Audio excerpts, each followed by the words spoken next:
welcome to the flight deck of the HAWKER 850 XP by Carenado. If you're just now joining us, we're taxiing out to runway 11 for departure from Yakutat, headed to the Kenai Peninsula and the Kenai Airport.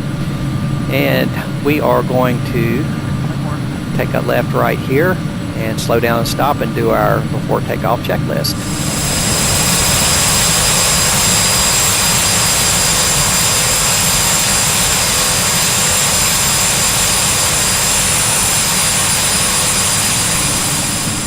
It's a little over after 3 o'clock in the morning here in Alaska in early June. The sun's peeping up over that mountain ridge there off the nose. So yeah, it stays light for almost 24 hours here, and part of summertime it does. So pretty far north, and we're moving further all along. So yeah, it's just a little after 3 in the morning. You wouldn't know it by looking at the sky. So let's set the brake. And before takeoff, we want to arm our APR. So I'm going to jump down here.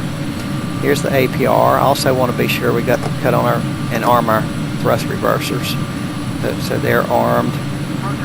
And the rudder bias is right here. And the switches are in the on position. That's where we want them. And the rudder bias and the APR, automatic power reserve, all help us if we lose an engine. And the rudder bias will take bleed air off of the good engine and use it to assist you with the rudder that you'll need for the asymmetrical thrust when losing an engine, so you won't have to put so much force on the rudder. So that's what the rudder bias is for, and it is on. And let's get the pitot heat on. And in fact, we'll put the windshield heat on, screen heat. So this is a British airplane, so they use screen, okay, and that's their word for windshield. And they also use cock for valve, so it's not a fuel valve, it's a fuel cock, and that's okay. That's what they like to call it. And pitot heat, yep. And did I put on the ignition? I need to do that. Engine ignition for takeoff. There we go. And ignition is on. And looking at our warning system, I don't see any lights. So one last thing, let's get landing lights on, strobes on, and we'll put the beacon in the pulse mode. So we get every light we got and release the brake, and we're going to taxi.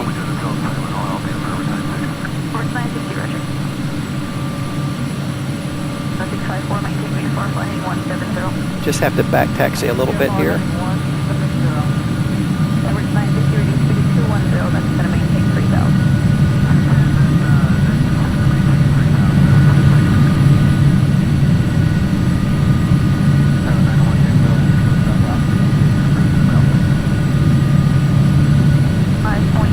So this airplane is fairly easy to taxi compared to others, but the turning radius is not very good.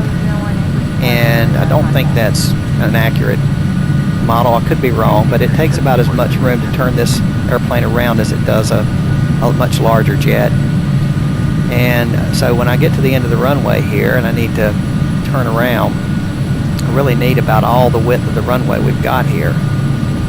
And actually I use asymmetrical brakes, kind of like I'm flying the P-51, but I just hit a little bit of right brake here in the turn to help speed the turn up so I don't run off the runway.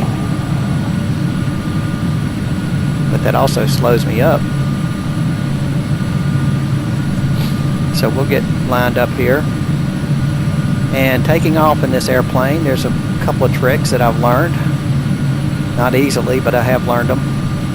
So this is my technique, and we'll see how it works. Hopefully things will go good. So we'll call that lined up. Now on the center line, I keep this knob right here, and that pretty much puts my nose wheel on the center line. That's where I want to be.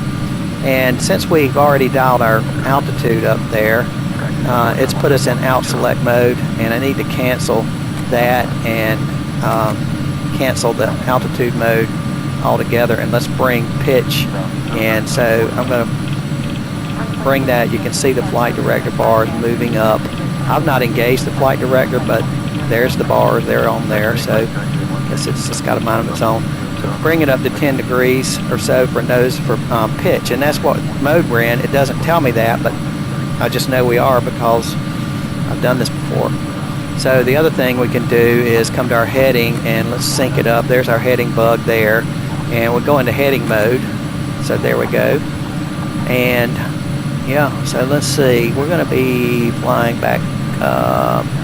So this traffic pattern is a left-hand pattern, and I think what I'll do is do a straight out departure, get above pattern altitude, and then we'll turn back to the right. How's that? We'll do that. So the other thing that's unusual about this airplane is when we get to, we're going to see some V-speed scroll by over here. It's really hard to see read the numbers. In fact, I can barely read them. I think that's 60 there.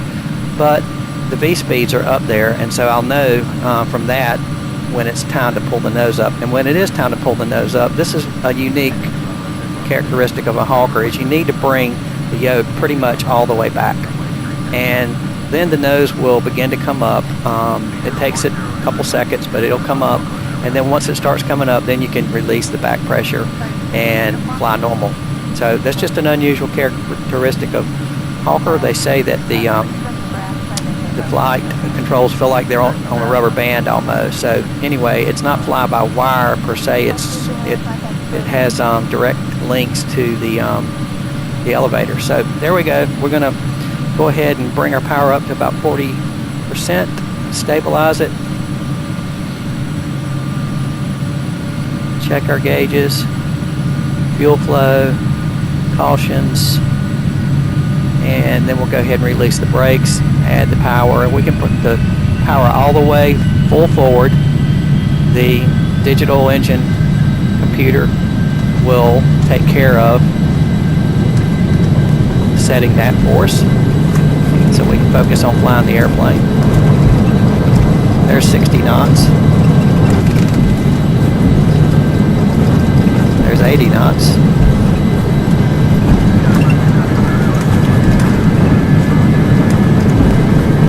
There's the rotate, yokes all the way back, nose coming up, positive rate, gear up, and releasing the back pressure. Let the airplane accelerate, and we're going to climb straight out.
Nose down trim there. Although I'm pretty happy climbing out fast, so we can, once we get above 1,500 feet, which we're getting there now, we'll go ahead, we'll engage our autopilot. So yaw damper comes on, autopilot comes on, and let's put the heading bug into a right turn, and I'm just going to bring it around a ways. And as the airplane's accelerating,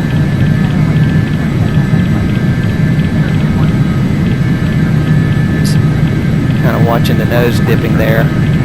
There, now it's coming back up to the flight director. As it's accelerating, what I want to do is when it gets to 250 knots, I want to engage the flight level change mode, and that way the airplane will, and let's get the flaps up, there we go, so we can accelerate. Something was holding me back, faux pas. The other part of the checklist that I don't want to forget is we got to get these valves open here so that the airplane will pressurize properly, and we can go ahead and cut off our ignitions, and we can disarm our APR.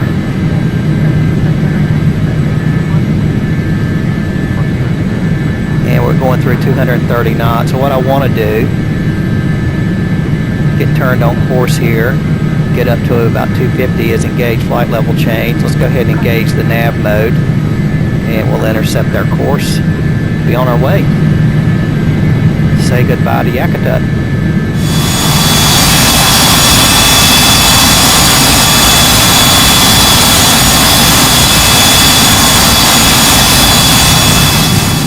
So that's how I do it, except I usually raise the flaps about 170 knots or so.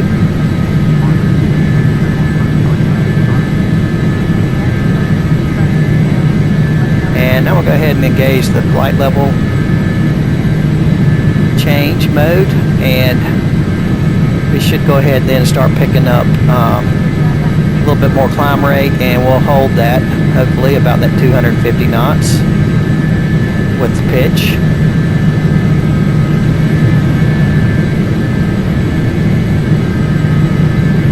Which will keep us from busting the airspeed limit below 10,000. And while we're climbing out, looking at the scenery, let's go run that after takeoff checklist. We have gear up, yaw damper, flaps up, APR disarm, engine sync. We'll do that. Put it on N1. And anti-ice we won't be using other than what we've already got on. And everything's normal. Crew alerting system. Now, I've still got the throttles actually full forward, and the computer would, normally what we would do is when we, once we take off, use takeoff power full forward, then we would pull back until we saw an indication of climb right here, but that's not modeled. So just looking at N1 right now, it's 97.7%. That's well within the range. So I'm just keeping them full forward till we get up to cruise. We'll level off, and then I will bring them back to what I think is a proper cruise setting. So up above 10,000, we'll go ahead and cut off our landing lights, and we can go ahead and bring our beacon back into the normal. And let's check in on our pressurization, and then we'll let our passengers up as we're getting through these clouds. And let me take first a look down here. See, we're FMS, we're climbing out right around 250, 3,400 feet a minute. Pretty good rate of climb, going through 14,000 feet. Now, I didn't change the flight level on purpose because I wanted you to see that the FMS doesn't honor the restriction there. It just busts right through it. And sometimes I wonder who's in command, the FMS or me. But I'll go ahead and raise our flight level up to 280, and then I'll show you how I level off. I can't do it with flight level change because it won't do it. We didn't get a warning or anything. It just busts right through there. So you have to be careful about that. Also, when the gear goes up, the pressure goes down to nothing in the brake hydraulics, but I don't know if that's right or not, honestly. It was earlier indicating full pressure, but now it's not. So looking in, speaking of pressure, let's look in over here, and we're up to 2,000 feet, climbing at 500 feet a minute, so we can increase that, and probably should, because we're right now about 6 psi differential, and we're climbing pretty fast. I'm going to bring it on up to about 1,000, and that'll increase the rate of climb, keep this from getting out of sorts over here. That thing's got a mind of its own.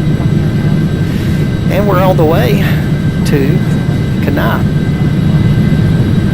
So I've got some scenery, really nice scenery for us to see along the way. Once we get above now these clouds, we'll take a look at that, and some fun facts about some of the points of interest along the way and about Alaska in general, and we will do some of that en route. Looking at my checklist, be sure I was going to let the passengers feel free to move about the cabin. And got our landing lights off, pressurization, and we are above 18,000 feet, so we'll go ahead and go standard on the barometric pressure on the altimeter setting, 29902. When we press it there, it takes care of all three of them. That's not, I don't think, accurate for real world, but I like it since I'm flying by myself. Normally you would have a co-pilot here. He's invisible. And let's see, his name's Raymond. The autopilot's name is George, flight management system. I like to call Emma. Okay, we're on our way.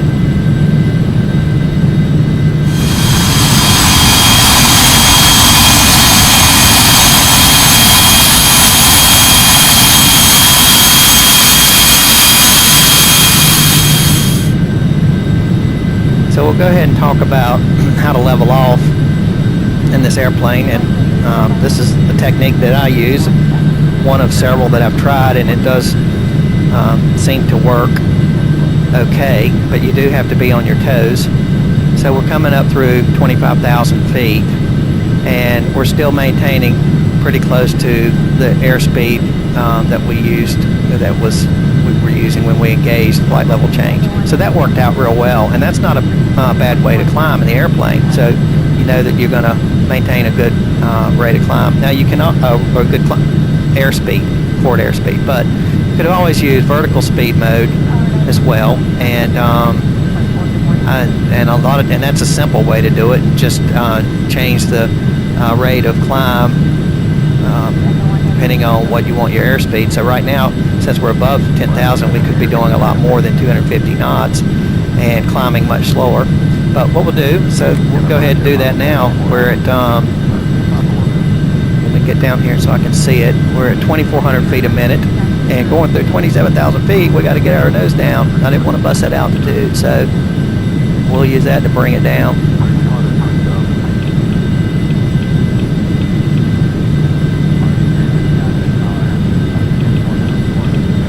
There's 500 feet a minute. Get her slowed up there, and then once we get to the flight level 280, we'll just hit the altitude hold. I was going to do that a little bit more gradual. Now our airspeed's also picking up, and I've still got really full power. The digital electronic engine controls taking care of our engines in theory. So we're coming up on 280. I'm going to bring basically the climb down to nothing, and we'll hit the altitude hold mode. So that's how I level off at flight level, and it tends to work. And we're navigating to the FM with the FMS, and let's see where we are. 118 miles from Yakutat, and after that Castle, and then Johnson Point, 174 miles away, and that's basically Prince William Sound, and a few points of interest there that we will take a look at. So I think I've pretty much covered everything up to this stage. The next step is to get ready for an arrival by programming in our approach and our descent, and so we're going to use the FMS to help us with that, and it works. We can make that happen. So we'll end this part right here, and then when we come back, we'll be en route still and share some facts about Alaska and about Prince William Sound and Kenai, and yeah, all that. So for now, thanks for joining me as always. Until next time, from FS MaNiA, so long.